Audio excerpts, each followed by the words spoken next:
For this lesson, I'd like to introduce you to power chords. These are very simple chords because we only use 2 or 3 strings to play them. Power chords are primarily used in rock music, although there are many other types of music in which you will hear them.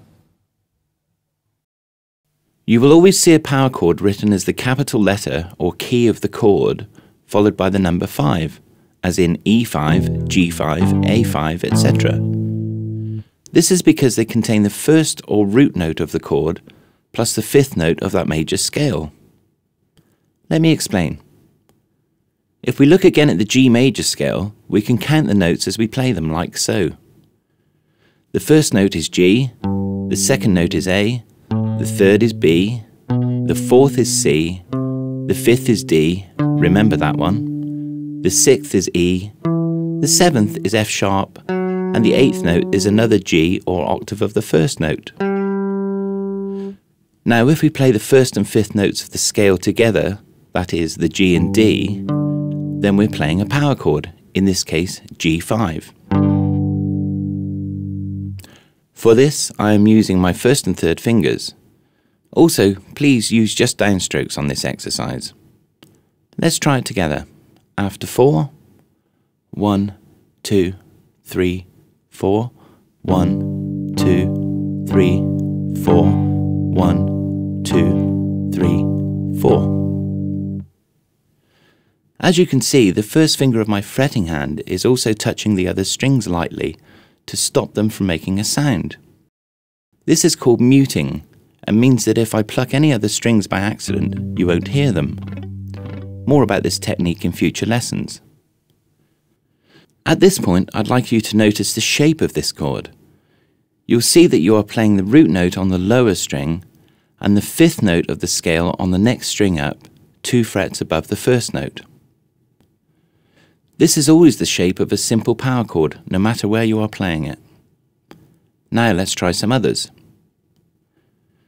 Here we have the note of A on the 5th fret of the bottom string. Play this with E on the 7th fret of the 5th string. Now we are playing an A5 chord. Move this shape up by 2 frets, and now you have a B5.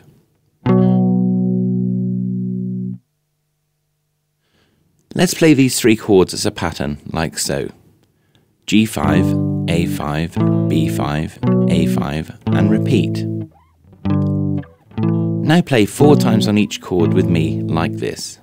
After 4, 1, 2, 3, 4, 1, 2, 3, 4, 1, 2, 3, 4, 1, 2, 3, 4, 1, 2, 3, 4. Now let's try this shape on the next pair of strings. This time we play the note of C on the 3rd fret of the 5th string, along with the note of G on the 5th fret 4th string. This is a C5 chord. Pluck both strings, move it up by 2 frets, and we have D5. Pluck. Up another 2 frets gives us E5. Pluck this. Again, let's play these as a pattern. C5, D5, E5, and D5. With me after 4. 1, 2, 3, 4. 1, 2, 3, 4. 1, 2, 3, 4. 1, 2, 3, 4. 1, 2, 3, 4. As you become more familiar with where the notes are on the neck, you will find that you'll be able to play any power chord you like. Now, as I said at the start of this lesson, you can also play power chords on 3 strings. This can give us a fuller sound to these simple chords, although using either shape is fine. To do this, we simply add the octave or 8th note of the scale to the chord, like so. For the G5, we add the note played at the 5th fret on the 4th string, because this is just another G note. For the A5, we add the 7th fret on the 4th string, giving us another A note. On a C5 with the root note on the 5th string, we add the 5th fret on the 3rd string. and so on. Always use your little finger to do this and strum each chord as you go. Now I'd like to show you how to play power chords using open strings. For these, we play an open or unfretted string, such as the bottom E, and add the note of B played on the 5th string at the 2nd fret. This is an E5 chord. Again, we could add the octave note of E on the 4th string at the 2nd fret to give us a fuller sounding 3-string power chord. Moving to the 5th or A string, play this open string along with the note of E on the 4th string, 2nd fret.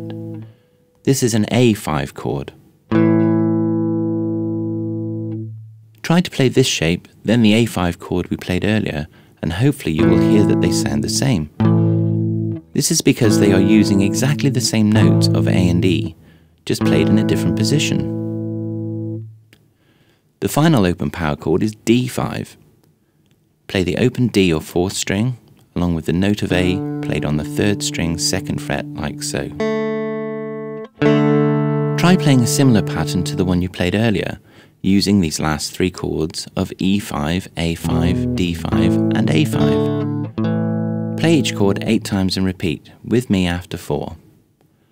1 and 2 and 3 and 4 and 1 and 2 and 3 and 4 and 1 and 2 and 3 and 4 and 1 and 2 and 3 and 4 and... Lastly, I'd like to introduce you to a technique that often goes together with power chords. This is called palm muting and has been used in many songs. To do this, we place the side of our plucking hand on the bridge and touch the strings very lightly with our hand like so. This gives us a kind of choked sound. Let's try it with a G5 chord. After 4, 1, 2, 3, 4, 1, 2, 3, 4, 1, 2, 3, 4. The last exercise I'd like you to do is this. Play the chords of C5, G5, A5 and F5 8 times each, like so. 1 and 2 and 3 and 4 and 1 and 2 and 3 and 4 and 1 and 2 and 3 and 4 and 1 and 2 and 3 and 4 and 1 and 2 and 3 and 4 and... Try this exercise with or without palm muting and see if it reminds you of anything.